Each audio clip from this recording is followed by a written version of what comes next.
जमीनी विवाद के चलते हरिया थाना क्षेत्र में प्रॉपर्टी डीलर को मारी गोली। पुलिस ने आरोपियों के खिलाफ दर्ज किया हत्या के प्रयास का मामला। तानसेन समारोह 20 से 23 दिसंबर तक होगा आयोजित। आचार संहिता के चलते बढ़ाई गई समारोह की तिथियां। और ग्वालियर फोर्ट स्थित संग्रहालय में आकर्षण का केंद्र बने 3D फोटो आर्ट गैलरी देखने बड़ी संख्या में म्यूजियम पहुंच रहे सैलानी। नमस्कार, एस न्यूज में आपका स्वागत है। आपके साथ मैं हूं शहनाज और अब खबरें विस्तार से।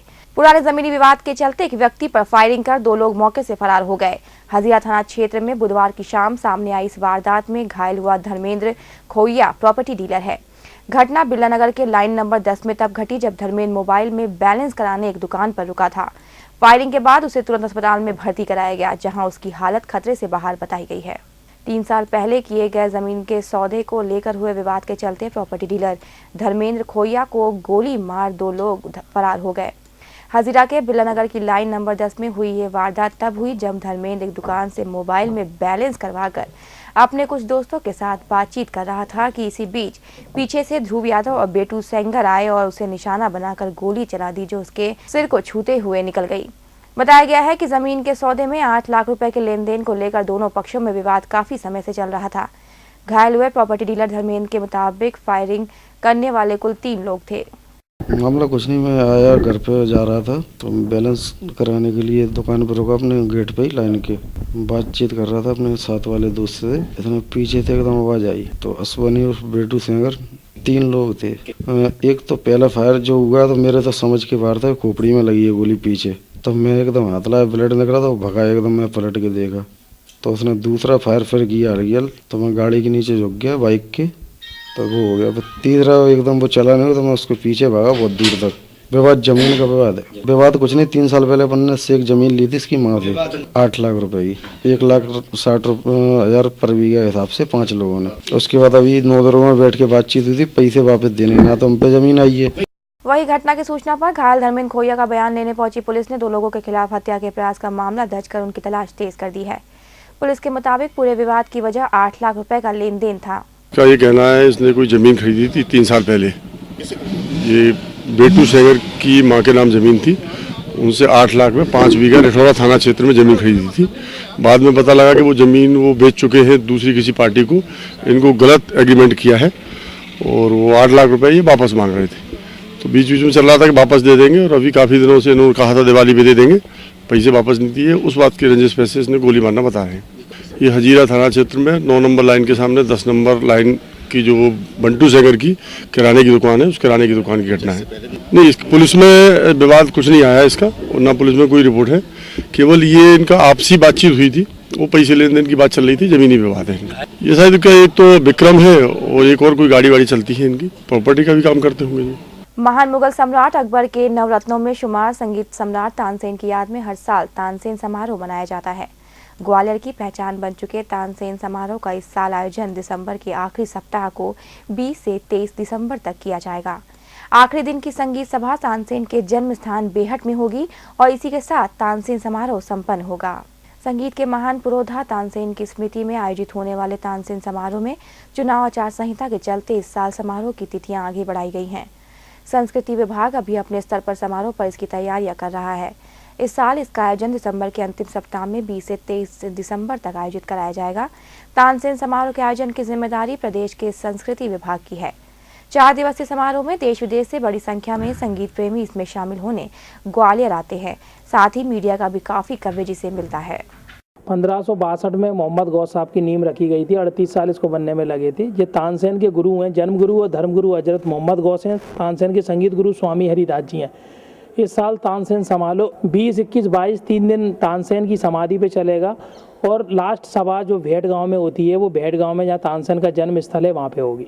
और जहाँ पे तानसेन समारोह में सबसे पहले हरी कथा होती है, फिर उसके बाद मीला शरीफ होती है और मीला शरीफ के बाद पहले बाबा गौस साहब पे चादर चढ़ाई जाती है और उसके बाद तानसेन साहब पे चादर पेश की जाती है और उस चादर के हिसाब से ही हमारा मेन प्रोग्राम यही रहता है। उसके बाद शाम को उद्घाटन होता है, जो तानसेन सम्मानित करने आते हैं। तानसेन सम्मानित के बाद प्रोग्राम चलता है जिसको अपन तानसेन समारोह बोलते हैं, वो तानसेन की उपलब्धि में मनाया जाता है। देखो, लोग बाग तो हर जगह से आते हैं, लेकिन जो संगीत के बारे में समझता है और संगीत की ध्यान देता है और जिसको संगीत से प्यार होता है वो 7 समंदर पार से भी आता है, और जहाँ पे कई लोग बाहर से भी आते हैं और कई लोग अंग्रेज लोग या कोई टूरिस्ट लोग आते हैं और कई जापान के लोग भी बाबा की बारगाही में हाजिरी देने आते हैं और तानसेन की समाधि पे चरण स्पर्श करने आते हैं। क्योंकि तानसेन की समाधि पे जो इमली का पौधा बताते हैं, उस पौधे की एक खासियत है कि तानसेन उस पर बैठ के रियाज करते थे, तो वहाँ पे जो पौधा है उस पौधे की पत्ती खाने से आवाज़ सुरीली हो जाती है, इसलिए बाबा की आस्था का नाम लेके वहाँ पे वो पत्ती इमली की खाई जाती है। शिंदे की छावनी स्थित नदी गेट पुल पर बुधवार की रात हंगामा खड़ा हो गया। शराब के नशे में एक व्यक्ति ने यहां राहगीरों से उलझना शुरू कर दिया था, जिसके कारण यहां काफी भीड़ इकट्ठा हो गई। शिंदे की छावनी थाना पुलिस ने उसे पकड़कर थाने पहुंचा दिया। पुलिस जिस व्यक्ति को पकड़ के ले जा रही है, उसने नदी गेट पुल पर शराब के नशे में बुधवार की रात जमकर उत्पात मचाया। राहगीरों से उलझने और विवाद बढ़ने पर यहां काफी लोगों की भीड़ जमा हो गई थी, जिसके चलते यहां ट्रैफिक जाम जैसे हालात बन गए। जब इसकी सूचना शिंदे की छावनी थाना पुलिस तक पहुंची तो उसने उसे पकड़कर थाने पहुंचाया, जिसके बाद नदी गेट पुल पर हालात सामान्य हो सके। पुलिस ने रास्ते में खड़ी उसकी मोटरसाइकिल हटाकर उसे थाने में रखवा दिया। पर ये अपने पुल के पास में जनता के द्वारा साथ में मारपीट कर रहे थे, तब तक हम लोग आ गए, उसको पकड़ के ले गए। काफी भीड़ इकट्ठा थी यहाँ पर। वो जनता लोग थी, अपन लोग ने पहचान पाए, आपस में रहे थे। बात सूचना कुछ मिल रही, बात विवाद कर रहे थे आपस में। नहीं मारा पीटा नहीं, अपन तो उसको भिजवा दिया ना, दारू वारू पिए। नाम नहीं पूछ पाए अभी, हम पूछ कहाँ पाए उसको, तो भीड़ की वजह से हटा के उसको थाने पहुँचाए। वहाँ पर जा रहे हैं तफ्तीश करने। हाँ, तफ्तीश करते हैं जाके। 25 नवंबर को मतदान के दौरान भिंड जिले के अटेर क्षेत्र में चुनावी हिंसा में घायल हुए 3 युवकों को बुधवार को भिंड जिला चिकित्सालय से ग्वालियर के लिए रेफर किया गया है। घायल युवकों का जेएच में इलाज किया जा रहा है। चुनाव आयोग के निर्देश पर 25 नवंबर को मतदान दिवस पर की गई कड़ी सुरक्षा के बावजूद चंबल अंचल में जमकर चुनावी हिंसा के मामले सामने आ रहे हैं। ऐसे एक मामले में भिंड जिले के अटेर तहसील के पवाई थाना इलाके में वोट डालने जा रहे 3 युवकों की यहां दबंगों ने जमकर मारपीट की। सिंगावली गांव में रहने वाले इन युवकों को पहले भिंड जिला चिकित्सालय भर्ती कराया गया था, जहां से बुधवार को इन्हें ग्वालियर रेफर किया गया है और जयरोग चिकित्सालय में भर्ती कराया गया। डालने के लिए जो मोबाइलों पे दे रहे हैं, सभी लिखाई से चुनाव आयोग ने दिया है, टीवी पे भी प्रचार दे रहे हैं कि सारा काम छोड़ दो, पहले वोट दो। उसके जागरूकता के अभियान से हम वोट डालने के लिए गए थे।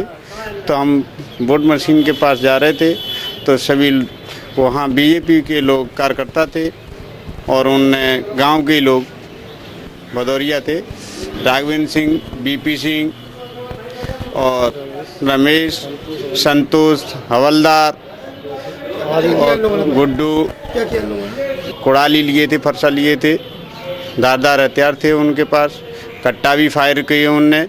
तुम्हारे पीछे और भी लोग थे, तो वो फायरिंग करने से वे लोग भाग गए। हमारे पिछाड़ी हम लोग 3 ही फंस गए, तो हम तीनों के ऊपर उनने हमला किया। हमारे पुलिस के 2 जवान थे, तो वे भी डर गए थे, तो उनने हस्तक्षेप नहीं कर पाया। तो हमको वहाँ घसीट करके हमको तीनों के सिर फोड़ दिए। लोहानी कुड़ाली थी, उनके लाठी थी, तो भिंड में भर्ती रहे।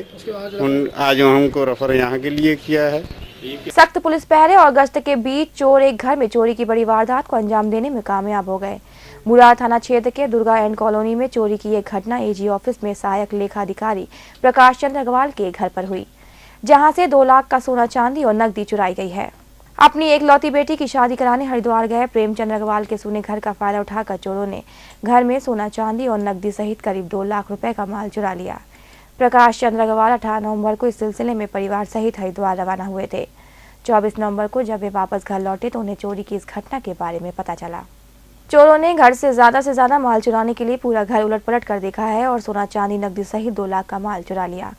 चुनाव में व्यस्त होने के कारण मुरार थाना पुलिस चोरी की इस घटना की फिंगरप्रिंट एक्सपर्ट से वारदात के सुराग तलाशने नहीं आ सकी थी, इसलिए अब इसकी जांच कराने पहुंची।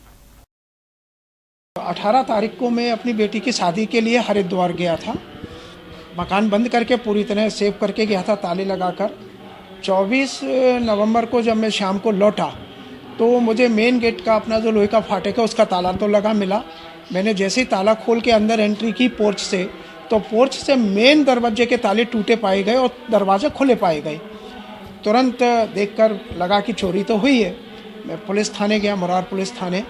मकान के अंदर एंट्री करी तो मेरा जो बेडरूम वगैरह था वो पूरा अलमीरा वगैरह तोड़ी गई थी और उसमें से सारा सामान बिखरा हुआ पड़ा था। उसके बाद नेक्स्ट डे मैंने 25 तारीख, चूँकि इलेक्शन था तो पुलिस फोर्स मिला नहीं, डॉग स्क्वाड मिला नहीं, फिंगर प्रिंटर मिला नहीं मेरे को कोई भी, तो मैंने अपना सामान वगैरह आकर उठाया। और उसके बाद मुझे जो सामान चोरी गया, जो मोटे तौर पर दिखा, उसमें एक लैपटॉप था कॉम्पैक्ट कंपनी का मेरा, साथ में आधा 1 किलो चांदी के जेवर थे, लगभग पुराने जेवर वो थे, लगभग 10 ग्राम सोने का जेवर था। ये कुल मिला के माल मेरे हिसाब से 1.5-2 लाख रुपए के बीच का है। पुलिस ने उस दिन दीवान साहब आए थे, मैंने 25 तारीख को FIR कटाई। FIR के बाद ASI साहब आए और उन्होंने सारा रिपोर्ट नक्शा मकान का कल बनाया और आज फिंगर एक्सपर्ट्स लाने के लिए बुलाया था, जो कि अभी मौजूद हैं, आए हैं। अभी कोई कार्रवाई नहीं हुई है। ये पार्टी पूरी अपनी बच्ची की शादी के लिए गए थे, हरिद्वार वगैरह बाहर गए थे, करीब 4-5 दिन के लिए गए थे। तो उस टाइम से पूरा लॉक करके गए थे अपना मकान। उसके बाद जब ये लौट के आए 24 की रात्रि में, तब इन्हें देखा है तो इनका सामान बिखरा हुआ पड़ा था और घर अस्त व्यस्त था। उसके बाद इन लोगों ने थाने में सूचना दी, पुलिस आई, मौका देख गई, उसके बाद FIR हुई है। और यहाँ वक्त छोटे से ब्रेक का, ब्रेक के बाद भी खबरों का सिलसिला जारी रहेगा। बने रहिए न्यूज़ के साथ।